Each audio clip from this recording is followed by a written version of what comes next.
Kana Nabiyyu sallallahu alaihi wasallam, adalah kebiasaan Nabi sallallahu alaihi wasallam, idzan sarafa min salatihi, kalau beliau tuntas mengerjakan salatnya, istaghfara thalathan, beliau beristighfar 3 kali, menyontohkan kepada kita istighfar 3 kali. Jadi amalan pertama pasca salat, assalamualaikum warahmatullahi, assalamualaikum warahmatullahi. Anda mau lengkapi sampai wabarakatuh boleh, gitu kan?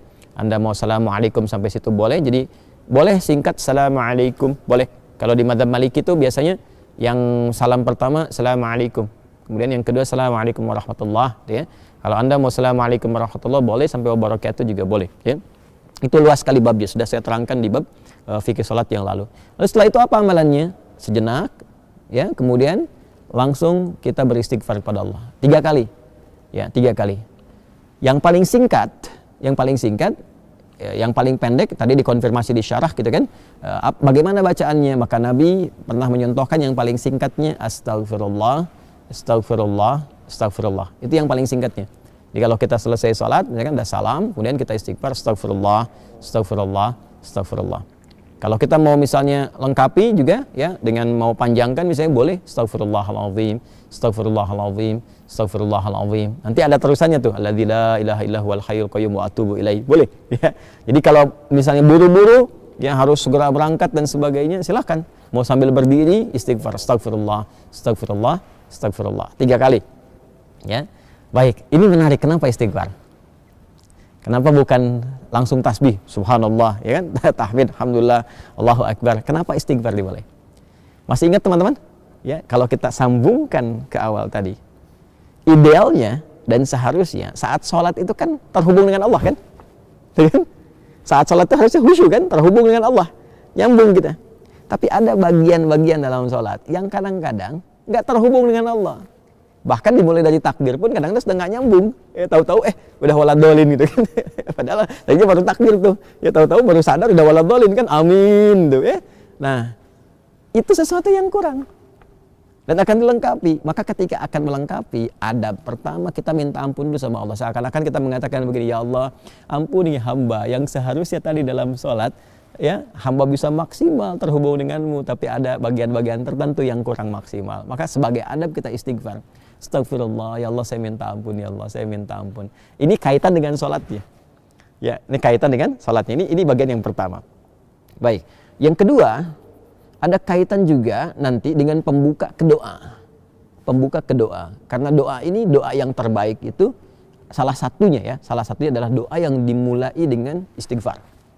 Doa yang dimulai dengan istighfar. Karena doa itu spiritnya begini. Doa itu kan permohonan yang paling suci, bersih. Nah, akan sampainya kepada Allah yang maha suci. Sedangkan sifat Allah dalam menerima doa disebutkan oleh Nabi, innallaha thayyibun la yaqbalu illa thayyiba. Allah itu maha baik, maha suci, tidak menerima kecuali yang baik-baik saja. Ya, maka permohonan yang baik itu akan sampai kepada Allah yang maha baik jika hatinya baik dan jika dirinya baik. Makanya ada orang-orang yang ketika bermohon kepada Allah, dicontohkan oleh Nabi, dulu ada orang-orang, Nabi, saya katakan langsung hadis Nabi saja, ya. Qala Rasulullah sallallahu alaihi wasallam bima ma'na atau kama qala Rasulullah sallallahu alaihi wasallam, thumma dzakara ar-rajula asy'atha aghbara yutilu as-safara, ya kan? Yamuddu yadayhi ila as-sama'i fayaqulu ya Rabb, ya Rabb. Faqala Rasulullah sallallahu alaihi wasallam, anna yustajabu lidzalika famat'amuhu haramun wa mashrabu haramun wa ghudhiya biharamun fa anna yustajabu lidzalik. Nabi mengisahkan seorang lelaki yang menempuh perjalanan panjang yang diniatkan untuk menaati Allah, itu berpotensi mengabulkan doa. Makanya kalau sedang safar banyak berdoa. Safar ke yang baik-baik, ya, bukan safar ke tempat-tempat gak jelas, itu kan. Kemudian setelah itu sampai di situ dia mengangkat tangannya. Orang yang mengangkat tangan untuk berdoa, kata Nabi, innallaha hayyun karibun. Sungguh Allah itu sangat maha mulia dan sangat maha memahami, ya, keadaan hambanya. Ya, maka ketika hambanya mengangkat tangannya, sulit, ya, untuk tidak terkabul doanya. Cepat bagi Allah mengabulkan doa. Demikian terjemah bebasnya kurang lebih seperti itu. Kemudian dia berkata, ya Rabb, ya Rabb, memohon dengan al-asma'ul husna. Al-asma'ul husna. Memohon dengan al-asma'ul husna mempercepat terkabul doa. Seperti Quran surah ke-17 Al-Isra di ayat 110. Qulid Allaha awid ar-Rahman ayyamma tad'u falahul asma'ul husna. Sebut nama Allah, sebut nama Ar-Rahman. Kalau mau spesifik, pilih salah satu nama di Al-Asmaul Husna sesuai dengan kebutuhan kita. Jadi dia melakukan 3 hal yang seharusnya mempercepat doanya 3 kali lebih cepat dari keadaan biasa. Tapi komen Nabi apa? Kata Nabi, anna yustajabu lidzalik. Bagaimana doanya bisa dijawab? Susah dijawabnya nih. Kenapa? Mat'amu haram, sumber makanannya haram. Kan masyrabu haram, sumber minumannya haram. Ya, kemudian juga malbasu haram, pakaiannya haram, wa ghudhiya biharamin, dan perangkat hidupnya haram. Anna yustajabu lidzalik. Jadi yang haram-haram yang bisa bersumber dari maksiat, dari kesalahan itu menutup kadang-kadang jadi hijab. Ya, semakin tinggi, semakin kuat pekerjaan haramnya, semakin tebal penutupnya. Ya, semakin tebal penutupnya. Tapi kalau haram-haram dosa-dosanya misalnya kecil-kecil, tipis tuh sekatnya. Ya, kalau tipis kan cahaya masih bisa tembus kan? Tapi kalau tebal kan mantul. Itu ilustrasinya begitu. Ya, sedangkan Allah kan pemberi cahaya, nurun ala nur. Ya, ini cahayanya nggak bisa nyampe tuh kalau Allah berikan, nggak bisa tembus ke kitanya karena hatinya bermaksiat. Maka untuk membuka itu dengan istighfar. Astagfirullah, astagfirullah, astagfirullah. Makanya kalau orang rajin istighfar tuh, dulu saya pernah ceritakan kan, dan viral juga kisah ini ya di berbagai kesempatan. Orang rajin istighfar itu kadang-kadang belum minta Allah sudah kabulkan. Saya tidak harus mengulang tentang kisah tukang roti ya dan sebagainya gitu. Tapi itu indah sekali, latihan deh, latihan. Sampai istighfar itu di kebiasaan, bukan hanya pasca salat. Ya, di jalan bisa istighfar, duduk di mobil bisa istighfar. Ya, kemudian kita kadang merenung bisa istighfar. Itu kalau sudah menyatu dengan kepribadian kita, masya Allah, enak itu, enak, tenang, nyaman. Latihannya salat. Jadi istighfar memberikan fungsi sebagai adab permohonan ampunan kepada Allah karena mungkin tadi tidak sempurna dalam salat, ya kan? Lalu dengan kasih Allah itu diberikan pemaafan dan disempurnakan.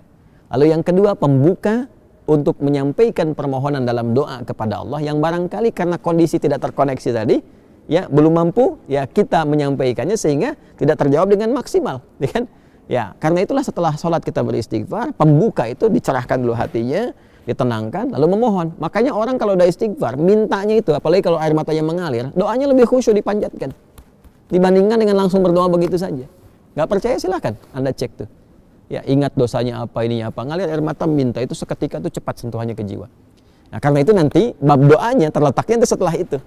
Setelah istighfar itu nanti ada doa pembuka dulu, ya. Nah, karena itulah setelah Anda berdoa, ya kan? Setelah Anda istighfar, ya kita istighfar, astagfirullah, astagfirullah. Kalau mau dilengkapi silahkan, astagfirullahaladzim, astagfirullahaladzim, astagfirullahaladzim. Kalau astagfirullah itu yang paling pendek ya.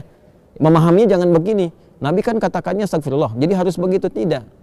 Hadis yang lain banyak juga, satukan ke situ, ini baru satu hadis. Ya, dan astagfirullah kalimatnya itu syarah hadisnya.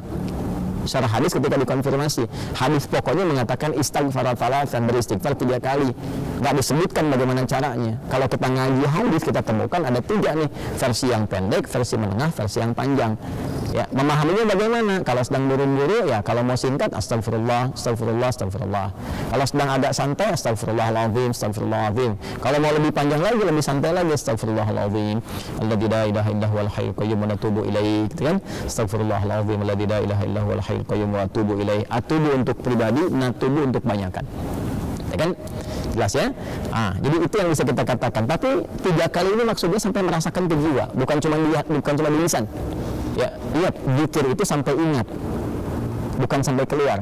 Jadi sampai ingat ya, sampai betul kalimat yang kita ucapkan mengingatkan kita dengan atau menyambungkan kita dengan Allah Subhanahu wa taala. Astagfirullah, astagfirullah, astagfirullah. Rasakan di hati kita sampai tembus ke jiwa.